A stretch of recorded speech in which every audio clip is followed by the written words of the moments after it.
Hello, everybody. Welcome to a new episode of the Dissenter. I'm your host, Ricardo Lopes, and today I'm joined by Dr. Brent Roberts. He's professor of psychology and director of the Center for Social and Behavioral Science at the University of Illinois at Urbana-Champaign. His research has focused on determining the replicable patterns of continuity and change in personality traits across adulthood, the life experiences associated with changes in personality traits over time, and the significance of these changes for individual functioning. And that's what we're going to talk about today. So, Dr. Roberts, welcome to the show. It's a pleasure to have you on. It's a pleasure to be here, Ricardo. Thanks for inviting me. Great. So, let me first ask you, since we're going to talk about personality psychology, as far as I understand it, nowadays the most prevailing model of personality in personality psychology is the Big Five model of personality, the Big Five model, the Big Five traits, let's say. So, but is that really the best we have, or do you think that something like the Hexaco or any other model is better than the Big Five? Oh, um, I apologize in advance because I'm going to be an academic about the answer, and I'm not going to give you a quick yes or no. No, I will give you a quick answer. No, um, but let me provide a bunch of caveats. It is the case that currently, when people are introduced to the field of personality psychology, and even the practice of it, the Big Five do dominate. And this is for a variety of reasons I think that are quite sound. If you happen to just look empirically at almost any content matter that we use to understand individuals, whether it's coming out of clinical psychology, whether it's coming out of industrial psychology, other fields, qualitative material, adjectives in the dictionary, existing inventories, it's unavoidable that you're going to run into the Big Five. And that's, those are extroversion, agreeableness, conscientiousness, neuroticism, and openness to experience. But I say no to the question because as a personality psychologist, I like to point out that they're inadequate for understanding an individual, that there's much more to personality than just personality traits. It's common for people to stereotype the field and say, it's just traits and it's just the Big Five. And that's not in the least bit true. So if you're saying that, then you're not interested in why somebody might be motivated to do something. You're not interested in whether somebody has certain vocational interests that guide their most important decisions about their life, what kind of career they would have. You're not interested in whether somebody has certain abilities, whether they're cognitive or otherwise. You're not interested in their life story and the experiences they might have during the time of history that they're living in. All of those are also personality. And that's not a complete coverage of the field, but it is an example of the fact that the Big Five are inadequate for understanding an individual. They're a really good start, and they provide a lot of useful information that can go a long way. But when answering the question, are they sufficient for personality? No. Are they sufficient for organizing the Big Five or personality traits? So you can ask in relationship to other types of models like the Hexaco, which wants to add an honesty factor. And I have to admit, I have a soft spot for the Hexaco because of the irony of the fact that the honesty factor is more often identified in countries other than the United States. It seems the world cares about honesty more than the United States does. Given the current historical period we're in, it seems pretty accurate. On the other hand, having done a lot of work with the Hexaco versus the Big Five, it's not a clear-cut argument. It's one that, as an empirical researcher, I'm more than willing to tolerate at the moment that it is possible that we should probably add an honesty factor. If you look at the individuals who do research on the honesty factor, it adds understanding and incremental validity to lots of situations that we care about. Whether somebody's going to cheat, in a game or in life, for example, is much better predicted by something like honesty than conscientiousness or agreeableness. And so it has utility. But there are lots of circumstances and situations where people have not found it to be robust, and there's others where they have. So we're still arguing that point, and I suspect in another 10 years we might have a clearer position on that. But it's in my mind one of those arcane academic arguments. The Big Five are pretty cool. They cover most of the things that we talk about when we talk about traits. They're more than adequate for organizing traits, and it's been incredibly useful to have the Big Five as a taxonomy of traits for the field, because it's disciplined us in ways that are quite profound. It's not so easy to just add constructs to, the list now. You have a standard against which to judge whether somebody is really contributing something unique, and we've stopped proliferating measures that are, labeled differently but measure the same thing, which is good. As a science, I think it's been quite good to have the Big Five, because we've been a lot more disciplined in the science that we do, and it's also aided and abetted us in communicating our findings to other people. So it's been useful in that way too. So sorry, my answer is complex. Yeah, I was expecting that. So, and I mean, you study stability of personality across the lifespan, and when you do that, do you use a particular model or not? Well, that's an interesting question. So despite my argument that, of course, personality entails more than personality traits, the majority of my work on continuity and change in personality has focused on traits. Now, I chose that for a very particular reason. When we were, let's say, initiating our studies on continuity and change, the field was arguing whether personality traits in particular could change at all. So there were popular commentaries and arguments being made that, for example, personality traits were set like plaster, a wonderful metaphor. Having spent a few years in the construction trades, it resonated with my life story. So I was like, oh yeah, I can see that. And so the toughest test, for example, of whether personality is a developmental phenomenon, in my mind, would happen if you focused on traits, because people were arguing, and there are many people even to this day who assume and accept the idea that personality does not change and cannot change. And when those people make that argument, they are thinking in particular about personality traits and the Big Five. And so when I started studying the phenomena, I figured the best way to test it would be to study traits. And so I did that disproportionately to other domains of personality. But that wasn't because I'm a trait psychologist or I believe that personality is fixed or stuck like plaster. It was just the right material to examine if you're going to really test the idea that there is perfect stability and no change. And of course, we didn't find support for that idea. And I'm more confident in the conclusion that personality is a developmental phenomenon because I know from studying personality traits that they're not only consistent in a rank order way, but they're also changing and changeable across the life course. Mm-hmm. And when we talk about continuity and change in personality, I was going to say personality traits, but sometimes people ask about personality in general. I mean, is that the best way of approaching things, of asking if personality in general changes or is stable across the lifespan, or should we go on a case-by-case basis and talk about the different traits?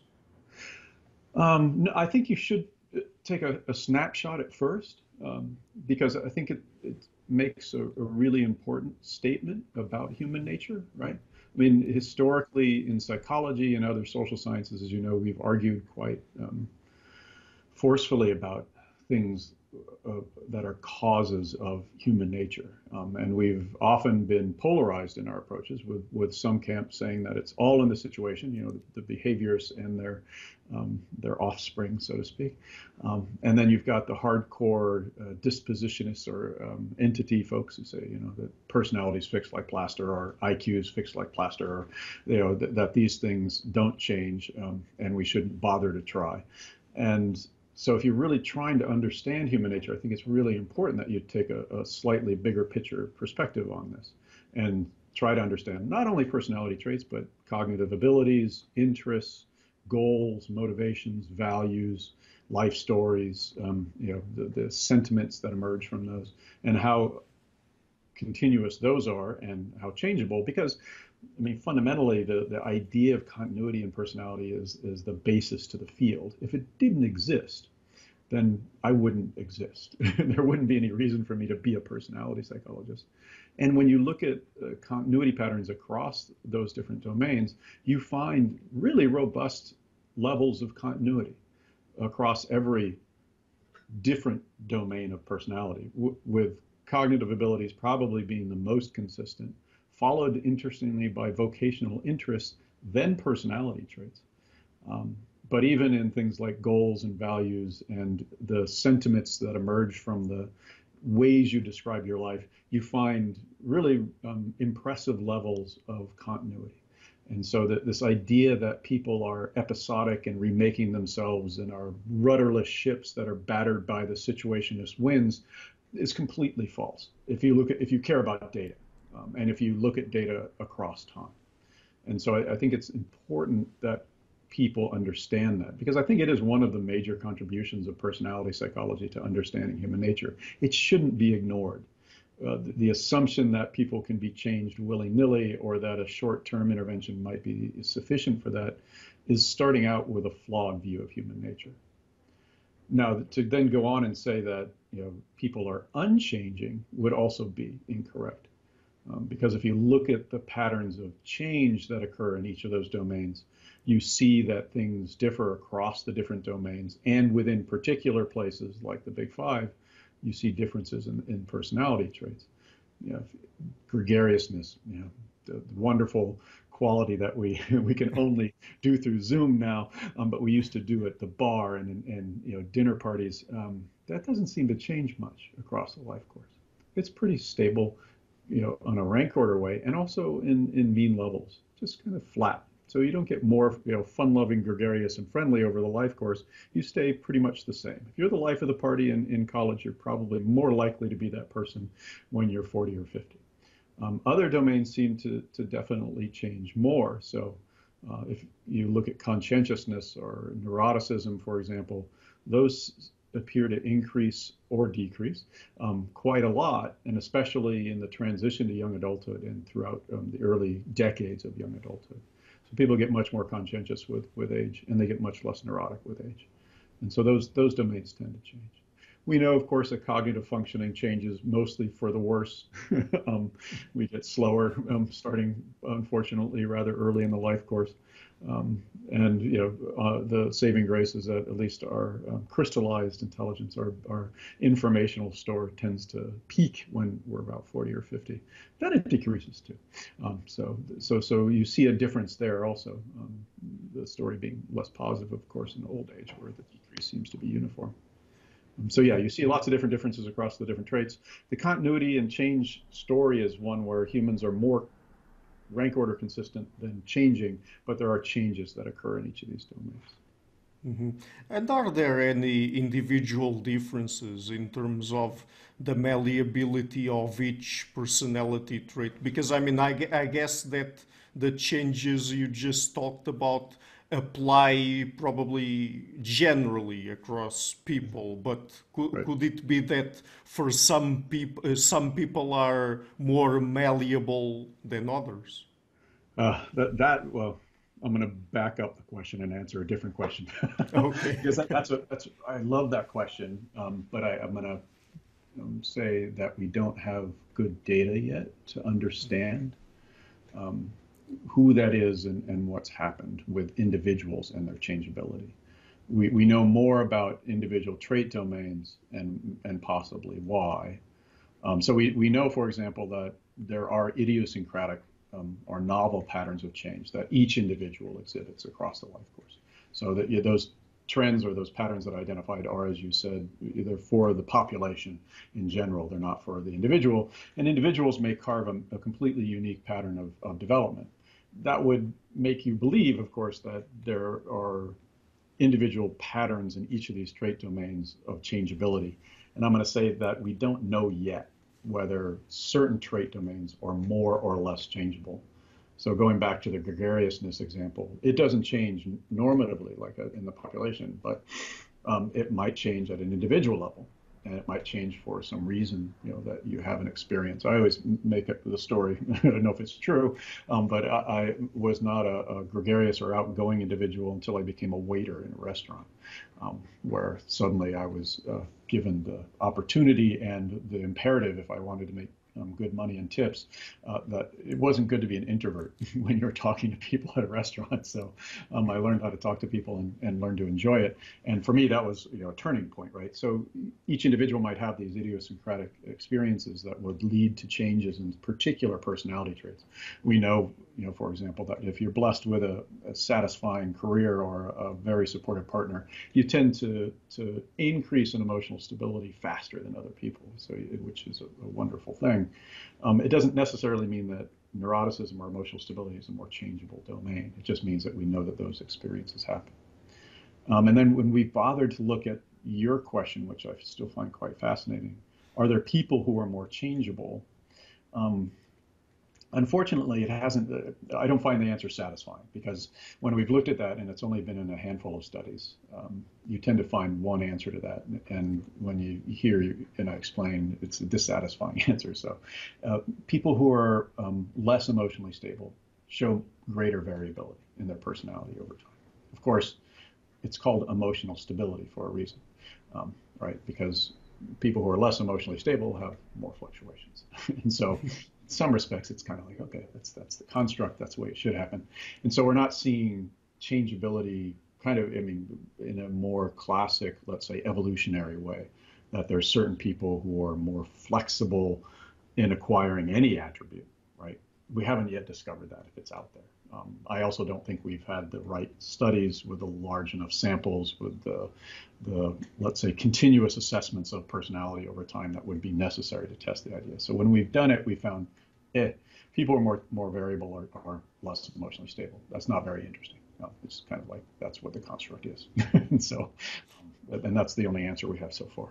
Maybe. Sure, fair enough. And do we know, how people change? Is it through, for example, conscious effort? Could it be just by being exposed to different circumstances in their life? Or, for example, if I want to become less neurotic, should I seek professional help, and it would be easier in a professional setting with the help of a psychologist or someone like that?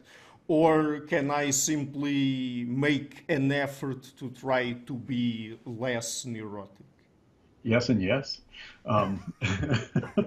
So it's a fascinating new area of research in personality change. So after a few decades of documenting the fact that personality traits did change, the natural question became, well, can you change them if you were so motivated? And so a lot of new studies have emerged and are emerging currently. In fact, right after we record this, we'll have a study coming out on Monday in which we show that you can change personality traits using a cell phone-based app, and that you can change almost any of the big five depending upon your goals. And so if you want to change a certain trait and you have the ambitions to do so, the possibility exists. Work by Nate Hudson and Matthias Allemann show that it's best to have more than just the goal, that you have to have some kind of plan and you have to act on it. And it's good to treat it or consider it kind of like maybe an athletic skill or getting back in shape. One run is not going to get you in shape to run a marathon, right? You have to practice for a good long time to be able to do that. And personality change is similar in the sense that you might have the ambition, which is great, and that's probably a good starting point, but it's probably a necessity to practice day in and day out. And so the app-based intervention that we tested that we'll report on was one in which we gave people the opportunity to choose the trait domain, and then we gave them things to do each day, and then reflections on what happened so they can gain some insight into it, and then do that repeatedly. And through that intervention, which was a few months long, they showed, at least at the self-report level, changes in each of the different domains that we let them invest in. We also have done work, a lot of work. Well, we haven't done the work. We did a meta-analysis so which is my favorite way of taking advantage of other people's hard work. In this case, the clinical psychologists had actually studied personality trait change as a result of interventions, not because that was necessarily their interest. There were a few of them who were, but most of them were including personality trait measures in their studies because they were being comprehensive. And so they were reported, but not identified in many of these studies. And so we dug them out and found over 200 studies in which clinicians had done some form of psychotherapy on patients and had bothered to measure personality traits. And we found unequivocal evidence that neuroticism did change as a result of seeking therapy. And so there were a subset of experimental studies in that data set, and those experimental studies showed, compared to the control group, that the intervention group actually did increase on emotional stability to the tune of about a half a standard deviation, which is a lot by our standards in terms of an effect size. When we talk about the changes, for example, that happen in emotional stability across a life course, it's on average, people change about a full standard deviation across a 40-year period. Getting half of that in 6 weeks through therapy seems like a lot. And so I think the answer is, yeah, if you really want to change your personality, there are ways of doing it. They take work. Seeing a therapist appears to be one of the ways that you can do that, in particular for something like emotional stability or neuroticism.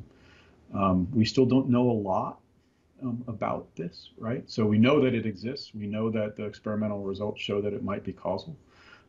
But how long it sticks, there were a lot of studies, not a lot, handful, about 50 out of the 200 that had bothered to follow people up past therapy. And the changes that were shown there seemed to stay in place.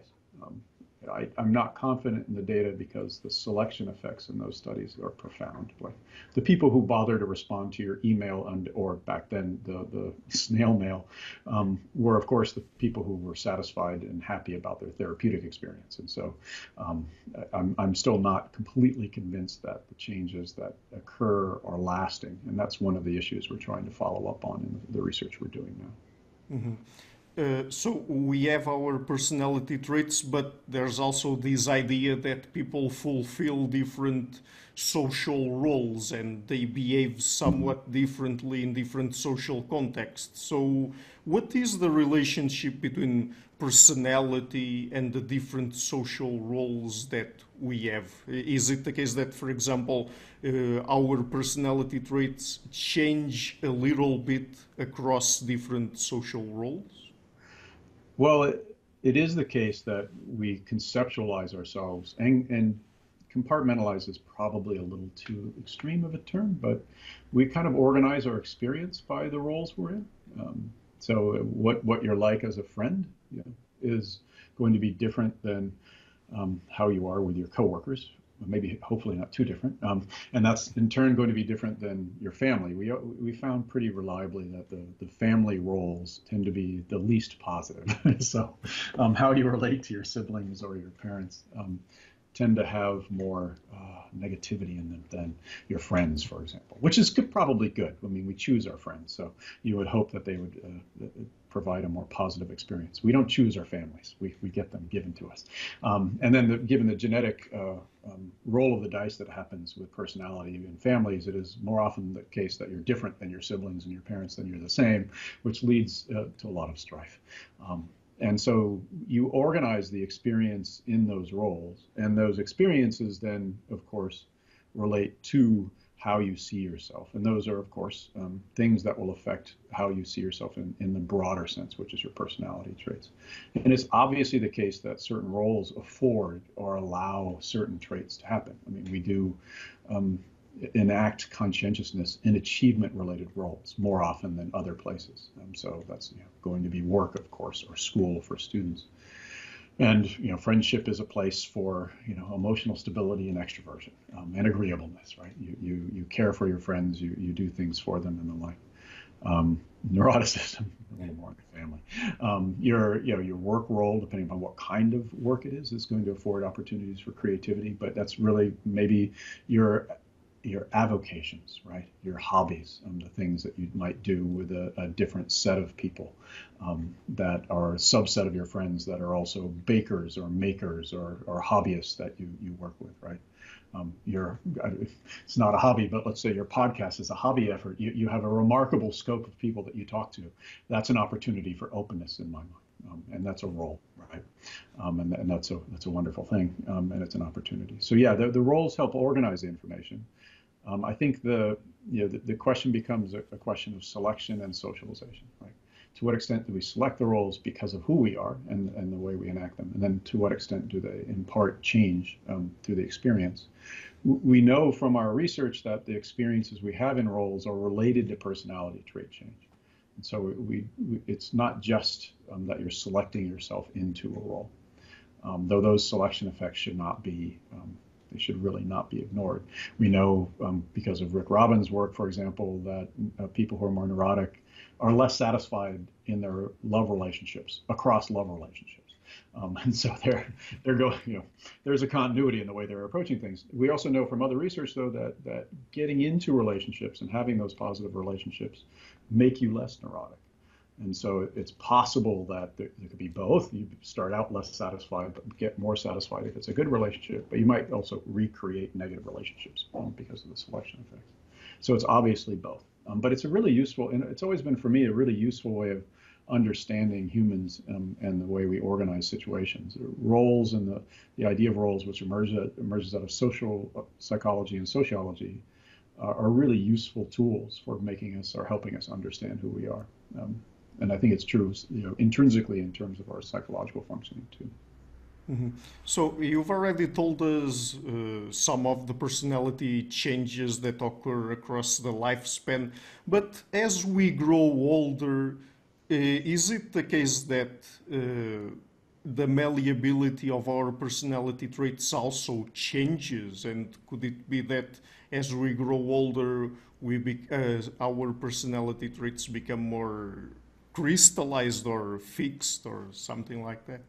Brittle. I'm going to say no, because there's a tremendous amount of empirical evidence to that effect. Now, it is the case, for example, that it seems middle age, your 50s, is the peak time of continuity in who you are.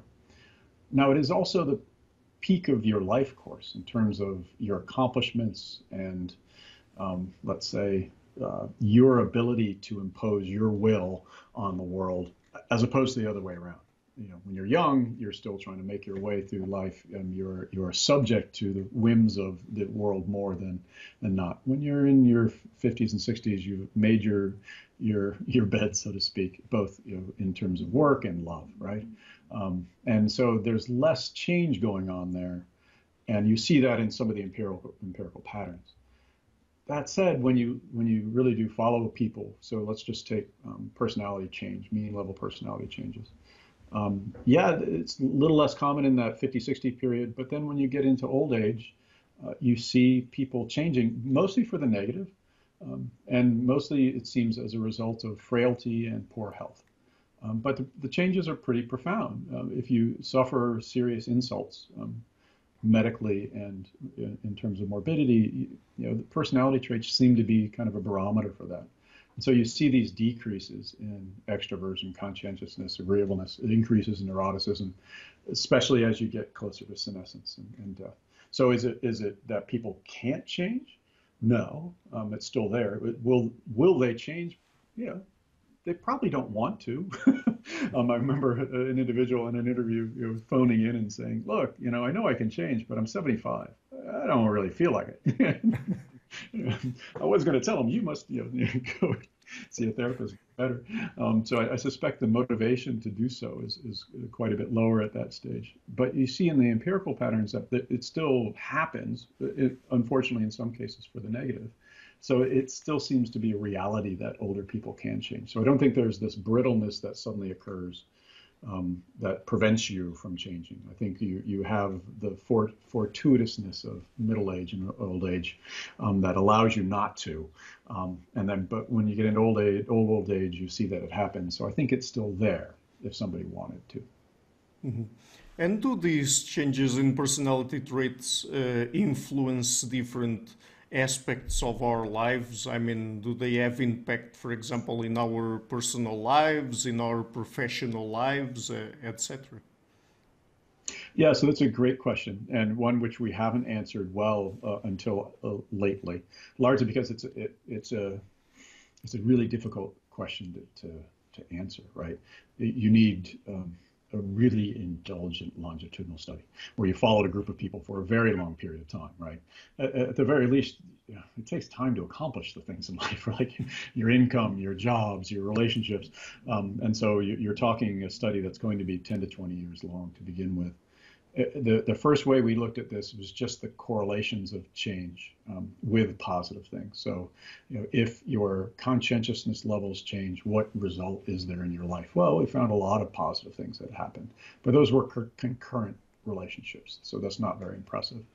There are a handful of studies. One was by Matthias Allemann that I just talked about, and he showed, for example, that if you increased in self-control in college, it then predicted outcomes 20 years later, like better work outcomes.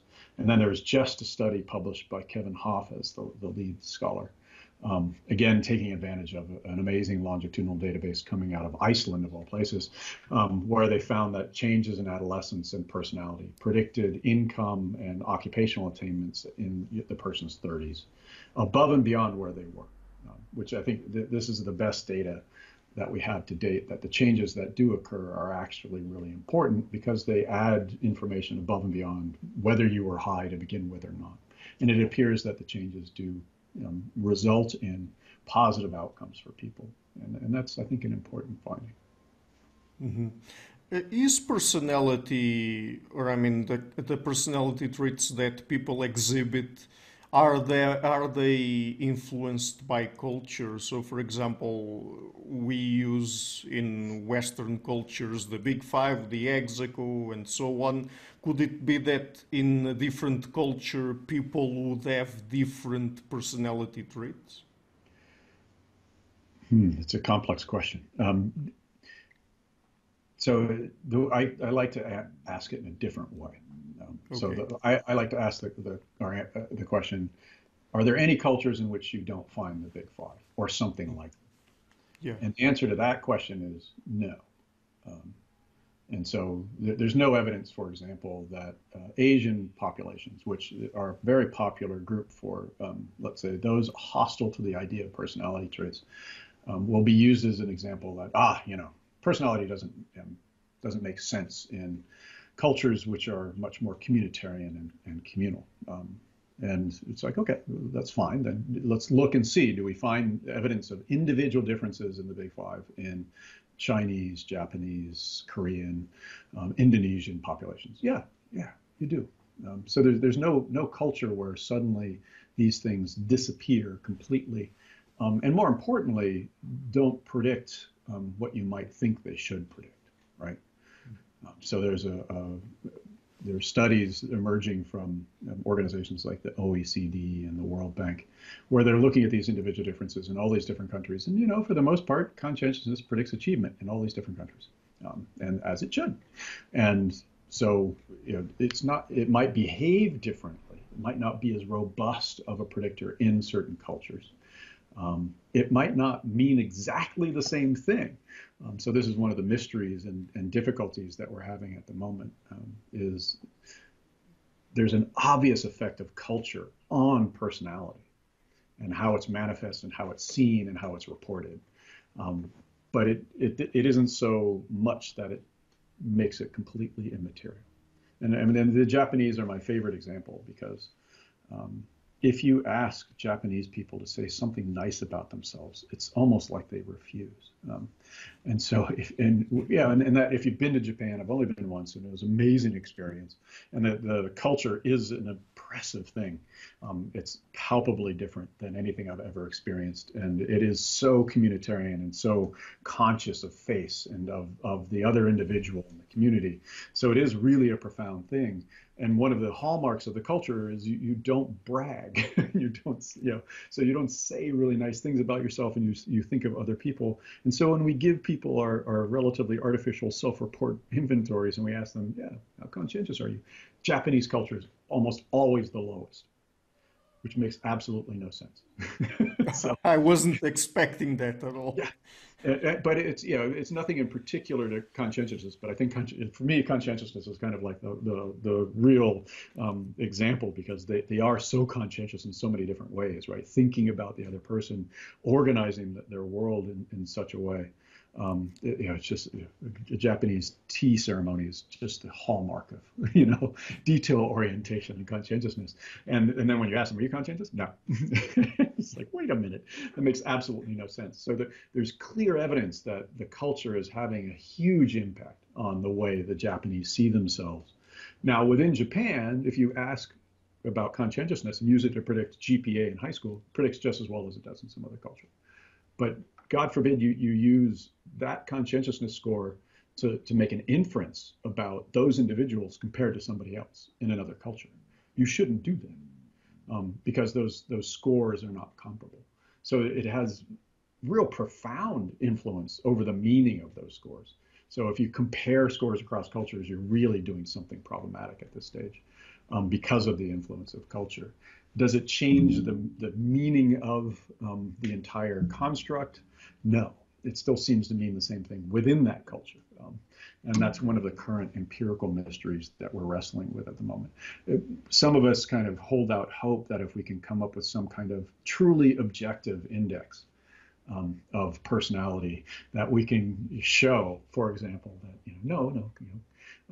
Japanese people, the students study on average, I think it's something like 10 to 15 hours more than folks in the United States. Maybe that's a better marker, right, or index of their true conscientiousness. But we haven't quite done the work yet to let's say identify a list or let's say an inventory of objective indices that would give us the opportunity to compare people across these cultures to be able to say this is the true level of conscientiousness. But we do know when we ask them questions, it gives us this mystery, which is a wonderful thing, which shows, I think, the profound nature of culture and its effect on people's self-ratings. But it's not the same kind of inference that you get from the people who want to say things like culture renders the idea of personality incorrect across different cultures. That isn't what we find. Mm-hmm. Are there any important gender differences in personality? I mean, how different are men and women in terms of their personality? It's kind of the same analogy. I draw the analogy to continuity and change. There's more continuity than change, and there's more commonality between men and women than distinctiveness. And so if you look at the overlaps, it's like cognitive ability. The overlap is profound, right? We're mostly the same across genders and sexes. There are differences, and they are reliable, and they haven't shifted too much in history. And they tend to reveal themselves more, oddly enough, in Western cultures than non-Western cultures, which is interesting. So, and in those, you find women are far more agreeable than men are, especially in domains or facets of agreeableness that have to do with nurturing other people. But they are the nicer species. They think better of other people and behave better for other people than men. They are slightly more conscientious, but not profoundly so. So that effect size is small. They report more anxiety and more neuroticism than men do. And that's a small to moderate effect size. And those, for the most part, are the most robust differences that you see between men and women on something like a Big Five inventory. And they're pretty reliable. We've seen them across history and across cultures and across different samples that we've looked at. Mm-hmm. So I know that you study conscientiousness. You've already mentioned conscientiousness 2 or 3 times during our interview. Yeah. No problem, no problem. So I would like to ask you, what are the kinds of life outcomes that are associated with conscientiousness? Everything. I'll do a little anecdote. I mean, I started studying conscientiousness again, like I started studying traits, not because I was in love with the idea, but the work I had done when I was early in my career had identified conscientiousness as a trait that changed a lot. And continued to change at ages that didn't make sense to me. I mean, we were finding people in middle age increasing on conscientiousness. If you look across a life course, impulse control tends to just increase as people get older, and it's uniform and linear, and there isn't really a dying off of that trend. People just keep on getting more impulse control, and it's like, well, that's wrong, right? If you follow developmental science, they tend to focus predominantly on childhood, obsess over it, and I was finding patterns of development and change that were happening later in life, and so I had the opportunity to invest in one domain, and I decided, okay, well, I'll study conscientiousness. And I didn't study it because I thought it was the coolest trait. In fact, I was given sympathy by colleagues for studying one of the most boring dimensions possible, which is probably true. Personality psychologists love openness and extroversion. Of course, clinical psychologists love neuroticism. So conscientiousness is like the most boring place possible. And at the time when I started studying it, it wasn't apparent to me how important it was for the outcomes that we care about. But as time went on, the tail started wagging the dog, because we started finding a relatively profound pattern. It affects health, right? People who are more conscientious behave better for themselves. So they enact better health behaviors. They don't smoke. They don't drive drunk. They don't drink as much alcohol. They don't get in fights with people. They eat whatever it is we tell them to eat, whether that's a good diet or not. So they follow those norms and rules. And so they have better health. They have lower forms of morbidity, and they live longer. So and this is a really robust pattern. We found it across multiple prospective studies that conscientious people live longer than other people. And it was like, okay, so that's pretty important. You go into the achievement domains. Conscientiousness predicts GPA above and beyond any of your ability tests. It predicts educational attainment. It predicts job performance. It predicts job attainment. It doesn't predict income quite as well as people expect, given that pattern. So it's not your best and most robust predictor of that, but it predicts a bunch of things in work. Also predicts whether you're satisfied or you find satisfying work. So people, you tend to be liked better by your supervisor if you're conscientious. So that leads to happiness. And then it relates to relationship success. So you tend to have more satisfying relationships. You tend to have more long-term relationships. You tend to experience divorce less, which of course has other downstream consequences. If you stay in a stable relationship, you tend to have better occupational outcomes and income outcomes, because that's one of the most profound ways we have of making sure we have a stable life. So it ended up being really, really important for a lot of domains in ways that we hadn't expected. And so, yeah, I will speak often of it. Where it's negative is in very particular niches. So we know, for example, that it's related to eating disorders, some will argue that it's related to obsessive compulsive disorders, but I don't think that's necessarily the case. And even in the case of eating disorders, it's really much more neuroticism than it is conscientiousness. So when people, those eating disorders would be something like anorexia and bulimia. Yeah. So the over control aspect, the perfectionism aspect of those disorders is often linked to conscientiousness. When push comes to shove, I think it's more neuroticism than it is conscientiousness per se. But people will find that relationship. And that's one of the few places where it would be negative. There are some studies that have indicated it might be a detriment to creativity. And we're having arguments over that. Because to be a successful creative person probably takes a lot of stick-to-itiveness, which is conscientiousness. But it might, if you're very rule-following and very detail-oriented, it might actually undermine some of the ways people are creative and rewarded for it. But those are the only places I've found negative consequences of conscientiousness. Mm-hmm.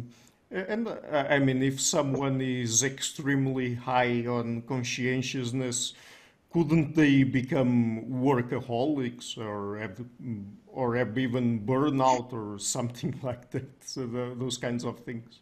Yeah, you would expect kind of curvilinear relationship with conscientiousness and lots of outcomes because of that. And we've actually investigated that. And for the most part, we don't find it. It was a very it's a very popular idea. Actually, to be honest with you, I'm a bit of an outlier on this since you're the dissenter. I'm the dissenter when it comes to the negative consequences of too much conscientiousness. And I'm not popular for it because it's a really popular idea. Jack Block and actually Freud and others, popularized the idea. Originally, this over control, and this hard-driven workaholism that you get. Well, if you look at it, it turns out typically to not be just high conscientiousness. And then when we bother to look at those curvilinear patterns, you should see it in the data, right? You should see people starting to become less happy as they get into the extremes of conscientiousness. And we've looked at general well-being, life satisfaction, work satisfaction, relationship satisfaction, and no, sorry, it's not there. So I don't know, maybe it's because the workaholics keep on saying they're happy. And the rest of us are saying you're maladjusted.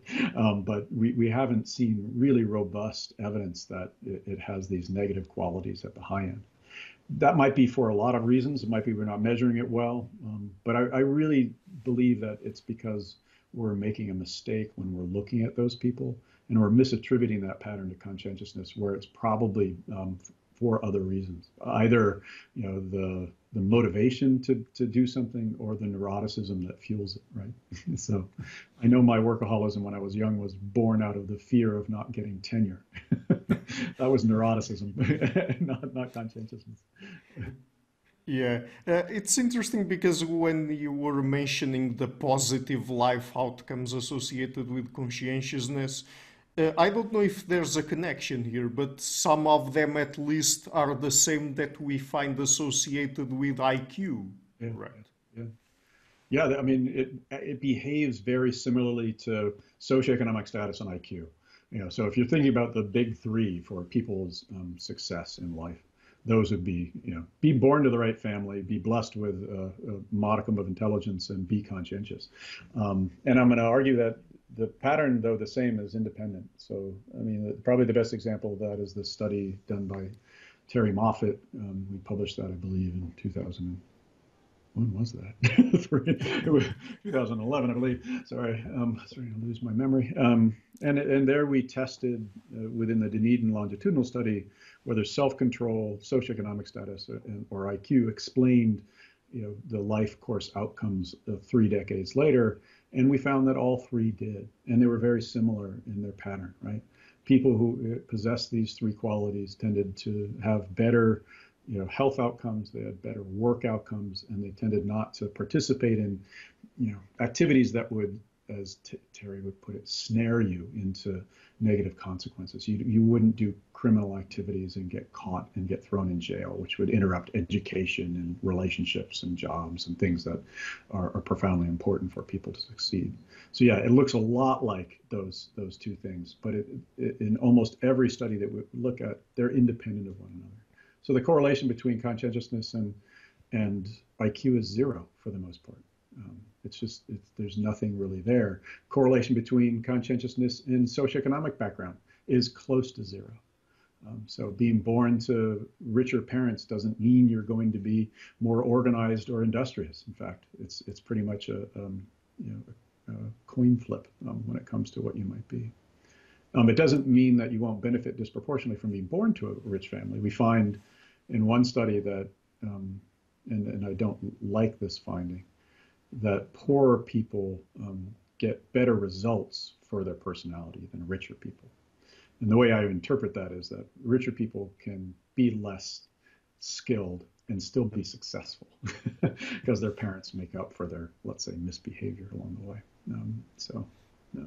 But those effect sizes are really small.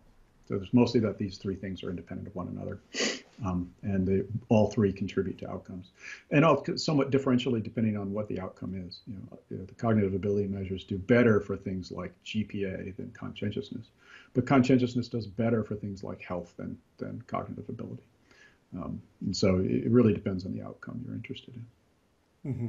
So I have here one last topic that I would like to explore with you. You also study narcissism. Is narcissism also a personality trait, and do you study it associated with the dark triad, with psychopathy and Machiavellianism, or do you study it separately from that trait. Yeah, it's another one of those stories where I had a deep antipathy towards studying narcissism for a long time, largely because, at least in this occupation, that you experience a lot of it. So there's no reason to want to study it. When you're having it demonstrated in your colleagues day to day, there's like, yeah, I have no desire to study that whatsoever. But then we discovered a fascinating thing, which is it's a really developmental phenomenon, and that there's a profound decrease in narcissism across a life course. Being developmentally oriented, it suddenly became interesting to me. So we decided to start studying it, and have done so, not in conjunction with psychopathy or Machiavellianism. So we're not an evil triad lab, so to speak. We were just interested in narcissism, and for a variety of different reasons, the developmental one being the primary one. We also got interested in the arguments about the different generations being more or less narcissistic, like our kids these days, self-centered and self-focused to a fault because they're staring at their cell phones, which is a very popular idea and has absolutely no empirical data. I shouldn't say no. There's cherry-picked empirical data to support that idea, but when you look at the empirical data that's well collected, there's no evidence that our current generation of young people are more narcissistic than we were back in at least I was back in the 70s. We were just as narcissistic, in fact, and we just manifested it in a different way. And so we've been caught up in those discussions and doing studies like that to figure out whether, for example, historical period had some influence over it. I'd like to argue it's not a singular trait. It's a syndrome. And it has lots of different facets to it. Narcissists tend to be high on kind of assertive extroversion, low on agreeableness. They're motivated to find anything in life that reflects well on themselves. They think they deserve everything, largely because they think they're great and they don't think that other people have figured it out yet. And so their reaction to people not reacting well to them is like, well, they're just idiots because they don't realize how great I am. I know how great I am inside me. Therefore, I deserve everything, and you folks just have to come around. So they tend to be a complex melange, right, of things. So it's much more of a syndrome than it is a singular trait, which makes it that much more interesting and much more interesting to assess and more difficult because you can't just say, here's a single measure and you've captured the entire quality. And there's still lots of controversy on how to measure it. The clinicians have their own way, and there's the NPI, which is the gold standard is not the right term. It's just the most popular measure.